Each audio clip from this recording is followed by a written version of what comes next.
Harusnya 35 atau 30 sampai 45 karena 18 itu nggak selingkuh, masih belum menikah. Ya, masih mencari jati diri. Masih mencari yang tepat dulu. Tapi nggak tapi ada sudah mencoba sih. Ya. Saya ya. Terima kasih. Oke, selamat siang semua ya. Pagi ya, sorry. Oke, hari ini saya mau presentasi tentang Halo guys, ya pertanyaan. psikologi ini hamba Tuhan ya. Jadi nanti ada tersinggung karena kita semua lagi syuting. Kalau pernah buat pasti tersinggung. Iya, biarlah firman Tuhan yang ini ya. Kenapa dia seperti itu? Kata-kata. Kamu dia? Wis, Kamu dia bu?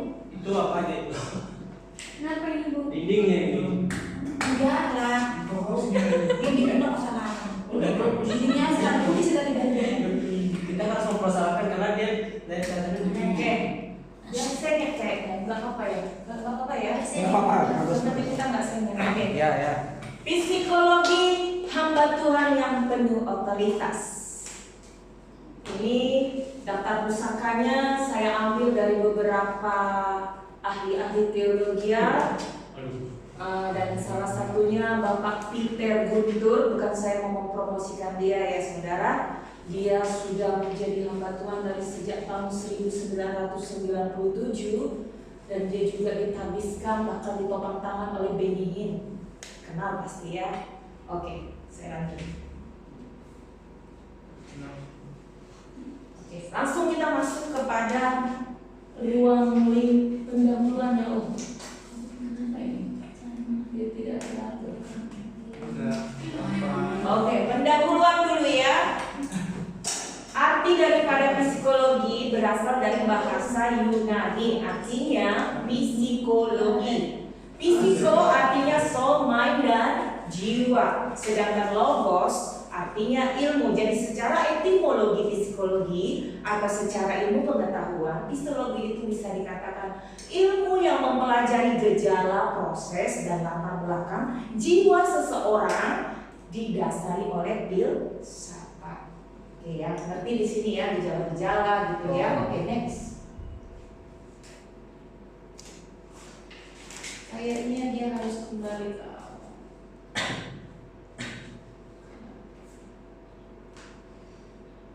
Burungnya terbang dulu. Burung tadi saya yang kedua. kemana tadi burungnya? Nah ini. Oke, Oke, dua. Ruang lingkup. Secara psikologi ini memiliki ruang lingkup. Ditinjau dari objek psikologi dapat dibagi menjadi dua golongan, yaitu golongan mempelajari manusia dan hewan. Saya mau fokus kepada manusia. Namun manusia ini juga dibagi menjadi dua. Yang pertama umum, psikologi umum, dan yang kedua adalah khusus. Saya akan membawa kita kepada psikologi khusus, yaitu hamba Tuhan yang berotoritas. Oke, kita akan mempelajari apa di psikologi khusus ini, yaitu aktivitas-aktivitas psikis manusia secara khusus. Tahu ya psikis? Ya, yang bisa dilihat mata lah ya. Oke, next. Oke, ini tadi sudah. Oke, burungnya sudah terbang. Next. Oke, kenapa kita perlu mempelajari psikologi? Pasti ada tujuannya ya saudara. Secara garis besar, tujuan kita mempelajari psikologi adalah untuk menjadikan manusia hidupnya lebih baik, bahagia, dan sempurna. Contohnya, apa sih contohnya? Yang pertama, memperoleh pemahaman. Jadi kita ngerti ada gejala-gejala jiwa dan tingkah laku manusia, yaitu seperti stres, depresi gitu ya. Kita tahu dari gejala-gejalanya. Yang kedua, tujuan kita mempelajari psikologi, kita mengetahui perbuatan-perbuatan jiwa secara kemampuan. Artinya kita mengerti kemampuan seseorang.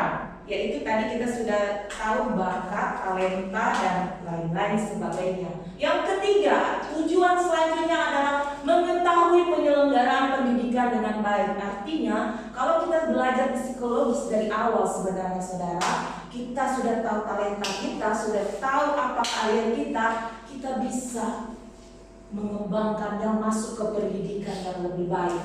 Jadi kita udah tahu mau masuk jurusan apa ya. Oke, next.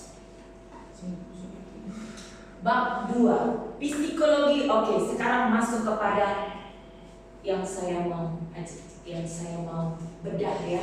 Psikologi hamba Tuhan yang penuh otoritas. Pertama-tama kita akan hamba Tuhan yang memiliki otoritas penuh, memiliki yang pertama hubungan yang intim dengan Tuhan setiap hari. Apakah kita sudah? Kita sama-sama cek ya. Yang kedua, memastikan keinginan dagingnya, mematikan keinginan daging dan pikul salib. Yang ketiga, bergantung sepenuhnya kepada Tuhan, sehingga kalau ada yang tiga ini dalam diri seseorang, maka otoritas itu penuh. Sehingga setiap dia berkhotbah memiliki otoritas langsung ke jantung hati. Setiap yang mendengar langsung bertobat dan mencintai Tuhan. Inilah yang mau saya bahas, otoritas yang penuh. Sehingga waktu berkhotbah, orang yang mendengar langsung tembak jantung hati. Next. Ciri-cirinya, kita masuk kepada psikologinya ya. Untuk mengetahui hamba Tuhan yang penuh otoritas secara psikologi, kita bisa lihat dan amati yang pertama dari perkataan, sama dengan perbuatannya, selaras dengan firman Tuhan. Bukan ahli Farisi ya, banyak dia tahu tetapi dia cuma, banyak sekarang hamba Tuhan seperti itu ya, berkhotbah tetapi dia tidak melakukan, hanya untuk mengatakan. Yang kedua, memiliki kehidupan yang saleh dan baik. Saleh itu artinya taat beribadah. Yang ketiga, mengalami penggenapan janji-janji Allah. Jadi janji-janji Allah yang ada di dalam firman Tuhan itu dia alami. Manifestasi-manifestasi terjadi atas hidupnya. Janji-janji Abraham, Yakub, Yafet, janji apa lagi? Iya. Next, memiliki kepekaan. Jadi hamba Tuhan yang otoritasnya penuh, dia memiliki kepekaan, dewasa dan penuh hikmat. Yang kelima, dia dapat dipercaya perkara besar, supranatural. Jadi orang yang memiliki otoritas penuh, dia memiliki kuasa supranatural, sehingga ketika dia menjamah sembuh, doanya pasti dijawab. Bahkan ya, yang lebih ekstrim bisa membangkitkan orang mati, saudara. Yang keenam, berjalan dari kemuliaan satu kepada kemuliaan yang lain. Jadi kalau kita memiliki otoritas penuh sebagai hamba Tuhan, kita tidak akan pernah turun, saudara. Tidak akan pernah jadi ekor.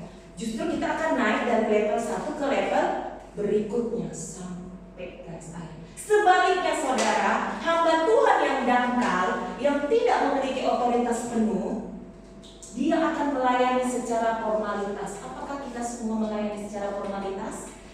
Apakah kerinduan? Kalau formalitas berarti kita ada di kategori dangkal. Yang kedua, tidak membangun hubungan intim dengan Tuhan asal-asalan. Tidak ada waktu yang khusus untuk Tuhan. Yang ketiga, kehidupan rohaninya babak belur, jatuh bangun. Jadi banyak hamba Tuhan ya, walaupun dia udah punya gereja, dia udah jadi pendeta, dia masih selingkuh, dia masih gatal, dia masih macam-macam. Yang keempat itu karena dia dangkal, otoritas Allah diambil jadinya. Yang keempat, tidak menjadi berkat, melainkan menjadi batu sandungan. Next. Bab ketiga, tadi kita jelas ciri-cirinya, kita membahas apa itu otoritas. Otoritas Allah. Pengertian dari otoritas menurut KBBI, Kamus Bahasa Indonesia, yaitu kekuasaan yang sah diberikan kepada lembaga dalam masyarakat yang memungkinkan para pejabatnya menjalankan fungsinya. Namun menurut Thesaurus Bahasa Indonesia, Sinonim daripada otoritas adalah kekuasaan, pengaruh, dan kontrol. Oke, menurut filsafat, karena psikologis ini berkaitan dengan filsafat ya saudara. Menurut filsafat, otoritas adalah cara mengarahkan perilaku orang yang tanpa paksa untuk mendapatkan kepercayaan dan kepatuhan yang dapat diandalkan. Itu secara filsafat. Oke, next. Dalam kekristenan, otoritas tertinggi adalah otoritas Allah. Untuk bisa menerima otoritas Allah, maka harus ada penundukan diri akan firman-Nya. Orang yang tunduk pada otoritas Allah adalah orang yang berkualitas. Jadi kita nggak usah susah-susah untuk menjadi orang yang berkualitas. Tunduk aja pada Allah, yaitu dengan firman-Nya. Dalam psikologi ada istilah figur otoritas yang diartikan sebagai tokoh yang memiliki kekuasaan atau wewenang untuk mengatur, memerintah, memimpin, bahkan menggerakkan atau membuat kebijakan dalam bidang tertentu secara psikologis. Jadi figur yang mau saya bahas adalah figur otoritas hamba Tuhan ya saudara, yang penuh otoritas. B. Menghargai otoritas Allah. Inilah caranya untuk kita bisa memiliki otoritas penuh sebagai hamba Tuhan. Kita meneladani Daud yang tidak mencelakakan Saul, orang yang Tuhan urapi. Sekalipun jahat pada Daud, namun dia tidak celaka karena Tuhan yang ada pada Saul, urapan Tuhan, sehingga Allah memuji Daud. Dia menghargai otoritas Allah. Karena orang yang diurapi Allah tidak boleh kita celakai atau kita jelek-jelekan atau kita apapun. Walaupun dia buat dosa, buat apa, kita doakan saja. Tidak boleh. Itu cara menghargai otoritas Allah. Jika itu ada, maka kita akan menjadi hamba Tuhan yang berotoritas. Ya, terus Allah menghendaki kita taat pada pemimpin, pemerintah, istri, taat seperti istri taat pada suami, anak taat pada orang tua. Seseorang tidak dapat tunduk jika memiliki kesombongan. Dan Allah menghendaki hamba-Nya memiliki kerendahan hati. Inilah salah satu untuk kita bisa mendapatkan menjadi hamba Tuhan yang penuh otoritas, harus ada penundukan dan kerendahan hati. 1 Petrus 5 ayat 5 sampai 7. Dan hal ini bisa kita lakukan jika kita mengasihi Allah. Mengasihi Allah berarti kita harus membangun hubungan dan seperti dari awal tadi. Contoh-contoh otoritas Allah dalam PR, ini A, otoritas dalam PR. Kita bisa lihat ya, salah satu otoritas Allah pada Nabi Musa. Jadi otoritas itu tadi kekuasaan, kedaulatan.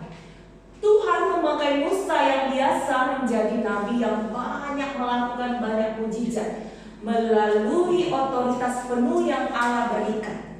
Jadi kita pun bisa diberikan otoritas penuh, bisa melakukan mujizat.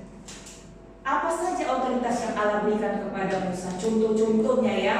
Yang pertama, dia membuat orang Mesir bermurah hati. Orang Mesir ini jahat, tapi Tuhan buat murah hati. Berarti Allah memberi otoritas. Yang kedua, air menjadi darah. Dengan perkataan tongkat saja bisa air jadi darah. Itu otoritas Allah yang diberi kepada Musa. Tulah kata, tulah nyamuk, hujan es, belalang, membelah lantai berau, Daniel keluar dari gua singa. Semua ini adalah contoh-contoh otoritas yang Allah beri kepada nabinya. Dan itu juga bisa didapat oleh hamba Tuhan yang memiliki otoritas penuh. Otoritas Allah, kita juga bisa melakukan perbuatan yang mereka lakukan. Otoritas dalam PD bisa kita lihat pada murid-murid Yesus. Matius 10 ayat 1. Di situ ditulis Tuhan Yesus memberi kuasa. Jadi otoritas itu kuasa yang diberi kepada murid-muridnya. Untuk apa? Untuk menyembuhkan, mengusir setan dan macam lain sebagainya. Namun otoritas ini tadi yang saya mau bahas itu kita boleh dapat. Namun ada satu setan yang bandar, yang tidak bisa dihadapi hanya karena kita percaya Tuhan. Harus ada yang kita juga usahakan, yaitu apa di situ ditulis? Iman dan berpuasa. Inilah untuk bisa otoritas kita penuh sebagai hamba Tuhan yang bisa menaklukkan setan, jadi pemimpinnya. Yang kedua, selanjutnya saat hari Pentakosta, bagaimana otoritas Allah dalam Roh Kudus yang membuat pemberitaan para murid-murid itu berkuasa. Jadi sekali menginjil 5.000 orang langsung percaya dan bertobat. Jadi kita juga bisa memiliki otoritas itu. Itulah otoritas penuh ya. Jadi waktu dia berkhotbah langsung bertobat semua orang. Oke. Next. Kesimpulan. Tadi saya sudah masukkan semua ya. Kesimpulan yang pertama, tunduk pada otoritas Allah itu penting untuk hidup yang berkualitas. Yang kedua, doa yang powerful didapat bukan dari topang tangan ya. Artinya kita bisa menjadi otoritas penuh bukan banyak ditopangi tangan ya. Jadi nggak usah cari-cari KKR ke sana kemari supaya kita hebat. Jadi kita minta topang tangan, enggak, melainkan menjaga hubungan intim kepada Tuhan. Yang ketiga, kesimpulannya, hidup dalam kekudusan ini ya, untuk kita bisa masuk menghampiri hadirat Allah supaya kita bisa menjadi hamba Tuhan yang berotoritas tadi.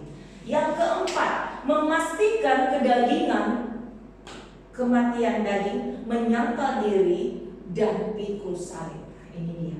Yang untuk bisa semakin intim dengan Tuhan di tahtanya yang kudus. Allah itu kudus ya. Jadi kalau kita masih hidup dalam kedagingan, sulit kita menyembah. Yang kelima, kuasa doa lebih nyata bagi setiap kita yang menjaga otoritas Allah dengan menghargainya. Sekian dan terima kasih. Jadi otoritas harus dihargai ya, jangan sampai dijalankan, dihargai. Jangan sampai seperti Saul, diambil Tuhan, diberikan kepada Daud. Sekian dan terima kasih. Ada pertanyaan? Satu dua orang aja. Bagaimana menangani hamba Tuhan yang psikologinya terganggu dan apa efeknya bagi jemaat yang dipimpin?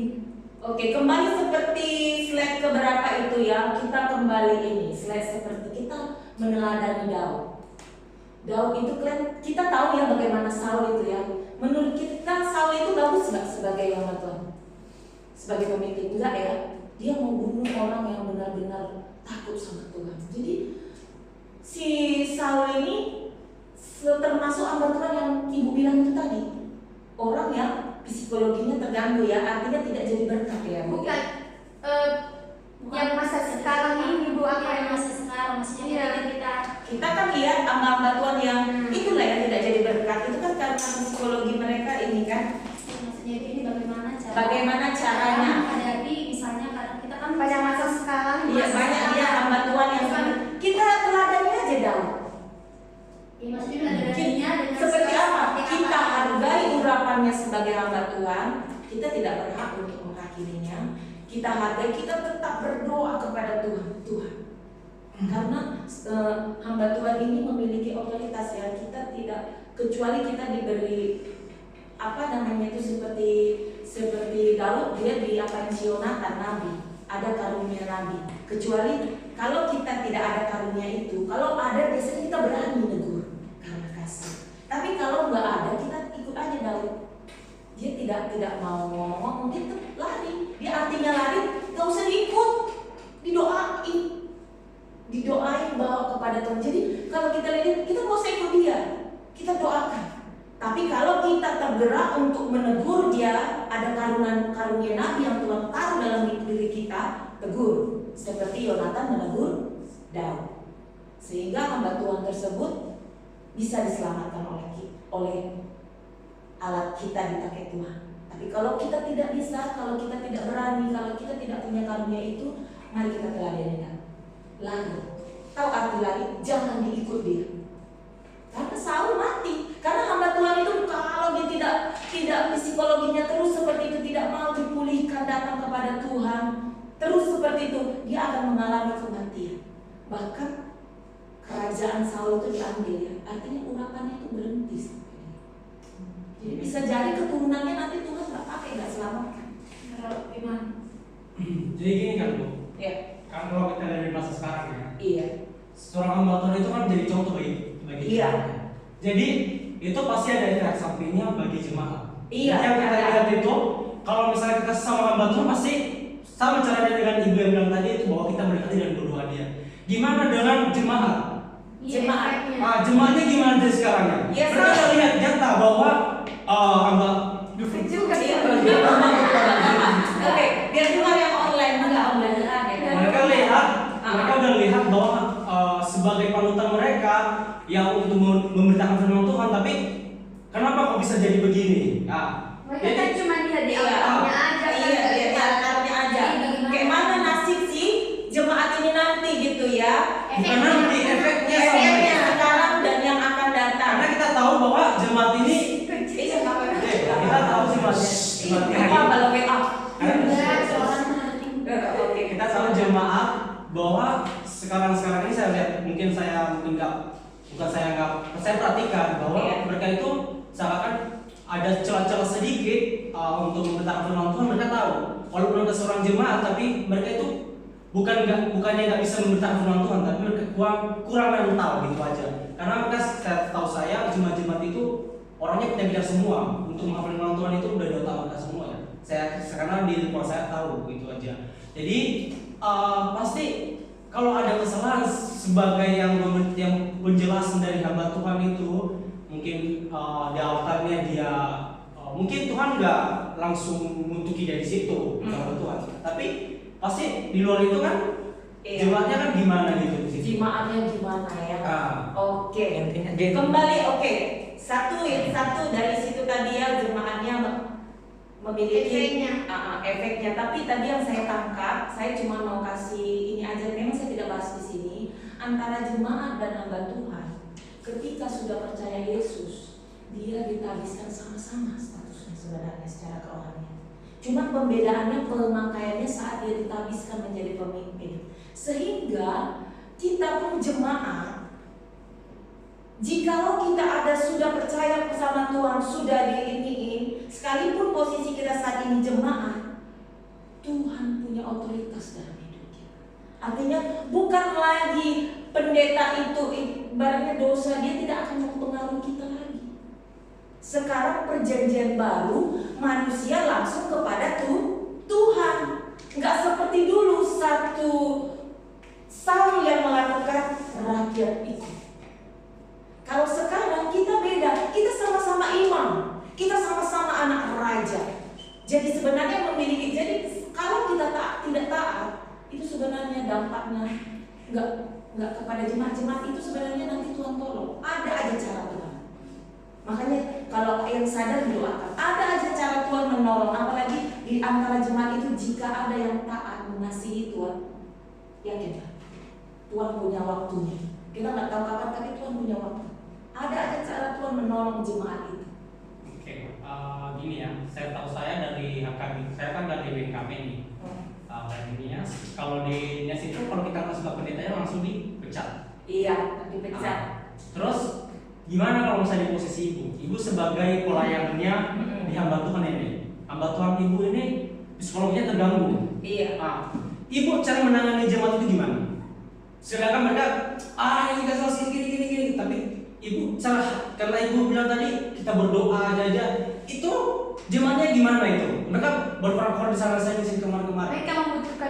Sekarang gimana? gini lah, maksudnya ibu ini dalam posisi majelis ya, majelis gereja. Maksudnya pelayan Tuhan lah gitu ya. Karena kan ini ada organisasi ini kan pertama kan dia ada. Di mana aja Bu? Di mana aja? Intinya pelayan Tuhan di gereja dan saudara gembala ibu itu psikologinya terganggu. Jadi gembalanya yang terganggu. Jadi ibu menangani jemaat itu gimana? Sedangkan jemaatnya itu berkoar, sengaja begini. Itu jelas itu. Sementara posisiku di mana? Coba aku Iya, jemaat nggak?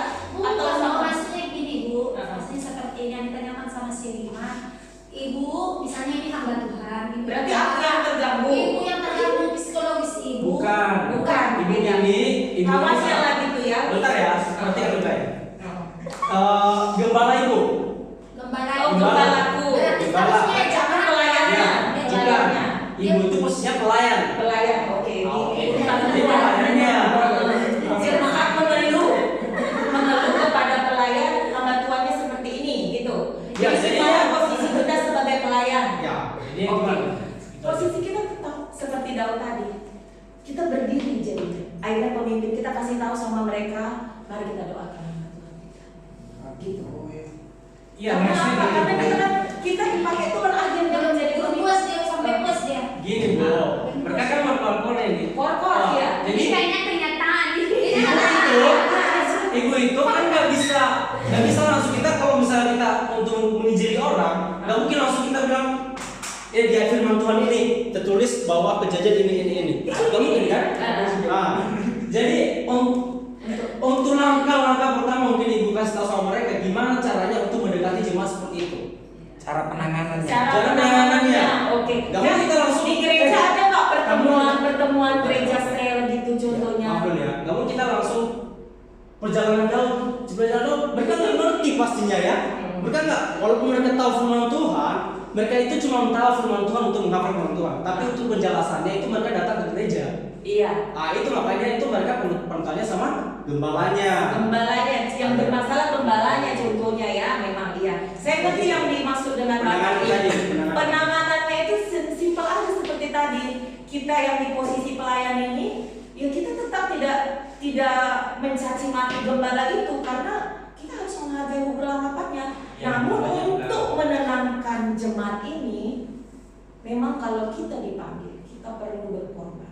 Salah satunya adalah kita puas, kita doakan yang di sana, kita doakan jemaat. Dan kalau tuh kita ada perkumpulan seperti gereja sel macam itu ya, kumpulan kita kunjungi, kita tengok jemaatnya, kita yang terbeban, kita yang merawat mereka. Sebenarnya harusnya merawat adalah gembala. Tapi kalau kita posisi pelayan sebenarnya kita juga gembala saat itu. Kita rawat mereka yang luka. Kalau bisa kita datangi. Kalau memang banyak di gereja-gereja sel, kita bisa nggak harus gembala yang berkorban di gereja sel. Lewat khotbah kita punya hubungan Tuhan. Gimana ini situasi gerejaku? Kasih aku firman supaya firman ini boleh merawat hati jemaat, boleh memulihkan. Begitu juga dengan gembala. Jadi kita tetap meneladani Daud. Karena posisi Daud ini seperti gereja saat ini. Raja Saul itu memang dia udah nggak lagi ada urapan Tuhan, udah semua kepentingan dirinya, bagaimana untuk menjadikan dia besar. Udah nggak ada lagi yang mikir keselamatan orang-orang ini, orang-orang yang dipakai. Justru dia makin jealous. Oke, ini kayaknya mancing bos ya. Misalnya gini Bu, ini saya stop ya, udah ya. Misalnya gini Bu, Ibu harus tetap mengatakan sesuatu kepada jemaat. Gak bisa hanya begitu. Iya. Coba misalkan jemaat itu kan Bu, mereka bilang saya nggak kerja sini lagi Pak. Tetap lagi saya kerja sini. Bukannya kayak gini. Oh, kalau gitu ya udah sabar ya Kak. Nanti kami akan jadi ketindakan. Nggak akan bisa Bu. Orang lagi emosi nggak bisa kita ngomong. Sabar ya. Kamu lagi marah-marahin dia lagi pura. Kamu belum nerima kan? Kita harus menerima dia. Halo guys, kita lagi gerak ya. sini Kak. Oke, kita pos. Apa Pak? Masih ada. Satu lagi, belum kan masih. Nanti saya jawab. Sebentar lagi saya satu lagi. Iya, alhamdulillah. Tanyalah saya. Ini Bu, kita kan membahas tentang psikologi di sana. Kita bahas adalah psikologi seseorang. Tuhan. Ya, jadi maksud saya adalah Ibu tadi sedang menjelaskan subjek atau objek, di mana Semua psikologi dari hamba Tuhannya, psikologi dari Allahnya. Psikologi ini kan luas, bukan hanya psikologi ini luas, pengamatan, bakat, intelektual, semua psikologi itu macam kejiwaan. Jadi kita membahas jiwa secara bakatnya, kelakuannya. Macam tadi saya bahas kelakuan kan, kelakuan hamba Tuhan yang penuh otoritas itu seperti apa? Membangun hubungan yang intim. Sementara yang dangkal seperti apa? Mereka cuma melayani secara formalitas. Ini psikologi secara kejiwaan kita boleh dapat. justru saya tidak mendapatkan menjelaskan apa yang menjadi psikologi. Kami Sarannya juga ya, sebenarnya saya juga bukan orang yang pintar atau yang apa, tapi namun di sini kan kita saling melengkapi, semuanya baik, semuanya nggak ada yang ini.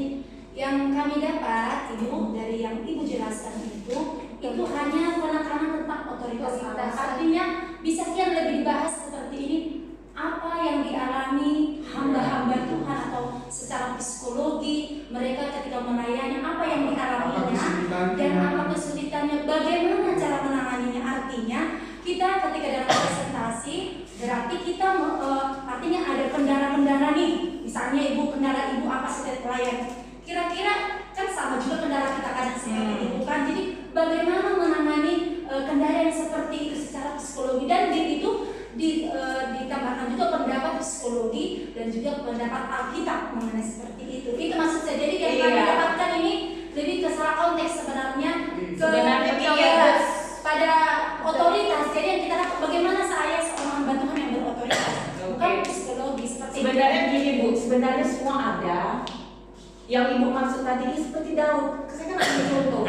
Inilah psikologi Daud, bagaimana caranya kalau kita mengalami hal seperti itu. Makanya saya masukkan Daud inilah. Kan gini, kenapa kita belajar psikologi? Supaya kita bisa membawanya kepada firman Tuhan. Benar, itu maksudnya itu. Ibu kan artinya ambil sampel nih, ambil sampel, ambil contoh. Tapi kan udah di situ Bu. Tapi kami dari Daud itu lebih dapat. Saya tambah. Lebih penekanannya kami dapat ke otoritas, bagaimana pelayan kita, pribadinya kita gitu. Jadi dilihat dipandang secara psikologi umum, secara Alkitab seperti itu. Jadi sekarang gini Bu, Daud itu kurang penjelasan.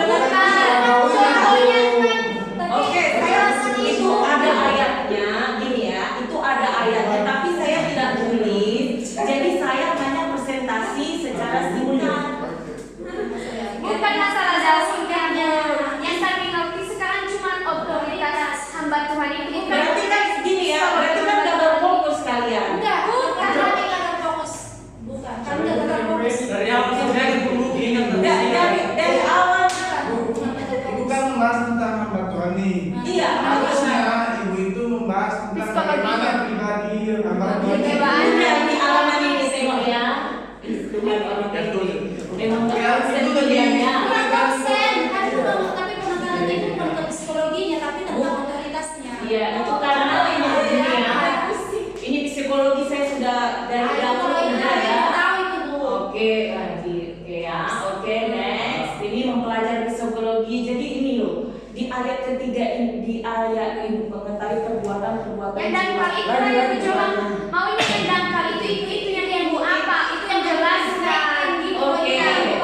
Sebenarnya semua udah ada di sini, cuman ini ya psikologi hamba Tuhan yang penuh otoritas. Inilah dia. Ini saya boleh berlama-lama di sini sebenarnya. Saya boleh, karena ini saya akan bahas panjang di makalah saya boleh berlama-lama di sini. Tapi kan kita nggak ini ibaratnya mau cepat ini mau dihabiskan awal. Sebenarnya saya boleh berlama-lama di sini. Psikologi hamba Tuhan yang penuh otoritas, yaitu hamba Tuhan yang memiliki otoritas penuh, memiliki hubungan yang intim dengan Tuhan setiap hari. Saya akan bisa jabarkan itu. Oke ya. Ya baik Bu. Oke.